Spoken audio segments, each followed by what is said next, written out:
ఇప్పుడు సమీపంలో ఈ ఎక్సోడస్ ధ్యానించేప్పుడు ఒక 3-4 రకాలైన జనాలున్నారు. ఒక కూటము కింద కూర్చొని తిని తాగి ఆడుతూ జాలీగా ఉంది. They are all chosen one. మర్చిపోకూడదు, వీళ్ళందరూ మన దృష్టికి చెప్పాలంటే క్రీస్తులో రక్షించబడ్డవారు, దేవుణ్ణి అంగీకరించిన జాబితాలో ఉన్నారు. వీళ్ళు హెవెన్ వైపుగానే నడుస్తూ ఉన్నారు. అయితే వీళ్ళు ఎలాగుంటారంటే జాలీగా ఉంటారు. హెవెన్కి వెళ్ళాలి ఆ థాట్ ఉంటుంది, అయితే మధ్యలో కూర్చుని ఆడుతూ ఉంటారు. సీరియస్నెస్ ఉండదు. ఇందులో నుండి దేవుడు ఏం చేస్తున్నాడు? అహరోన్, నాదాబు, అబిహు ముగ్గురిని, అలాగే పెద్దలలో 70 మందిని వేరు చేసి వారిని కొండ మీదికి రమ్మంటున్నాడు. వీళ్ళు ఒక లిమిట్ వరకు వస్తున్నారు. కొంత దూరం వచ్చాక ఆ పైకి రావద్దంటున్నాడు. ఎందుకు రావద్దన్న రీజన్ తెలియదు.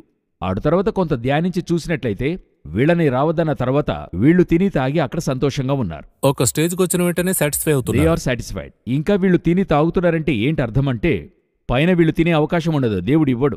క్రింద వారు రెడీ చేసి తీసుకొచ్చారు, ప్లాన్ చేసి తీసుకొచ్చారు. ఓకే రైట్ అన్నట్టు. ఇది కూడా దాటి చూస్తే ఇద్దరు ఇంకా పైకి వెళ్తున్నారు, ఇంకా కొండ శిఖరానికి వెళ్తున్నారు. ఒక స్టెప్ పైన మోసెస్ను జాషువా పైకి వెళ్తున్నారు. ఇక్కడ మీరు చూస్తే జాషువాని వదిలి మోసెస్ క్లౌడ్లోకి వెళ్తున్నాడు, మేఘంలోనికి వెళ్తున్నాడు. ఇందులోనే 4 పార్ట్లు. ఇక్కడ మీరు చూస్తున్నప్పుడు ఈ 4 పార్ట్లను మీరు గమనించినట్లయితే ఈ క్రింద కూర్చున్న వాళ్ళని గూర్చి 1 కొరింథియన్స్ 10లో ఉన్న వాక్యం 1 కొరింథీ 10లో వీరి యొద్ద దేవుడు ప్రేమగా లేడని ఉంది. ఈయనే తీసుకొచ్చాడు. Chosen people. దేవుడు ఇష్టపడలేదు, ఎందుకంటే పిలుచుకొచ్చాడు, చర్చకొచ్చాడు. అయితే వీళ్ళు తిని తాగి జాలీగా సెలబ్రేట్ చేస్తూ ఎలాగంటే అలాగా రిలీజియస్ గా ఉన్నారు. ఎంటర్టైన్మెంట్ అలాగ ఉంటున్నారు. ఇది కొంచెం వేరు చేసి అట్లే పైకి తీసుకెళ్తున్నాడు. తీసుకొచ్చి వీళ్ళ స్పిరిచువాలిటీ. వీళ్ళందరినీ చూడండి, సేవకులు ఆరోన్, నాదాబు, అబిహు, లేవి గోత్రం, యాజకులు. అయితే వీళ్ళు కూడా ఎలాగంటే వీళ్ళు క్రింద తిని తాగేది, వాళ్ళు పైన తిని తాగుతున్నారు. క్రింద వీళ్ళు ఏం చేస్తున్నారో అదే వాళ్ళు పైన చేస్తున్నారు. అయితే కొంత స్పిరిచువల్ స్టాండర్డ్ పైన, సేవకుల యొక్క స్టాండర్డ్. జాషువను, మోషేను ఇంకొక మెట్టు పైకి వెళ్తున్నారు. వీళ్ళెవరంటే విషన్ ఉన్నవాడు.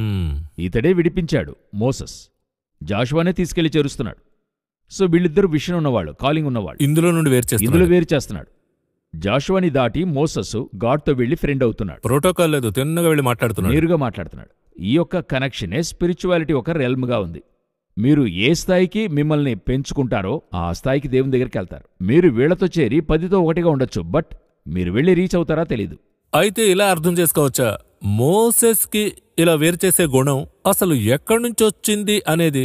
అంటే మనం స్పిరిచువల్ స్టాండర్డ్స్ లో దేవుడు మనల్ని ఉంచాడా, లేదా దేవుడే అలా కాదు నువ్వు మాత్రమే? ఎందుకని ప్రశ్న వేశానంటే చాలా మంది అనుకుంటున్నారు మోసెస్ యొక్క స్టాండర్డ్ వేరు, నాకొస్తుందా అని ప్రశ్నించేవారు ఉన్నారు అంటున్నారు. లేదు, ఇదొచ్చి ఎక్కడ మనం తప్పు చేస్తాం? అందుకే ఒకే వాక్యంలో చక్కగా చెప్తాడు, ఏలియా మన వంటి స్వభావం గల మనుషుడే అని ఉంది. Everybody started with the same position. అందరూ ఒక దగ్గర నుండి స్టార్ట్ అయ్యారు. ఈక్వల్ గానే చేస్తున్నాడు, అందరికీ ఈక్వలే. ఇందులో మార్పే లేదు. మోసెస్కి అదే మన్నానే, వీళ్ళకి ఇదే మన్నానే, జాషువాకి అదే మన్నా. అందరూ ఒక బండ నీళ్లే తాగారని ఉంది. మోషే తాగాడు, వీళ్ళు అదే తాగారు. అయితే ఇక్కడ మీరు ఎంతగా దేవునితో ఉండాలని ఇష్టపడతారో దాన్ని బట్టే ఉంది.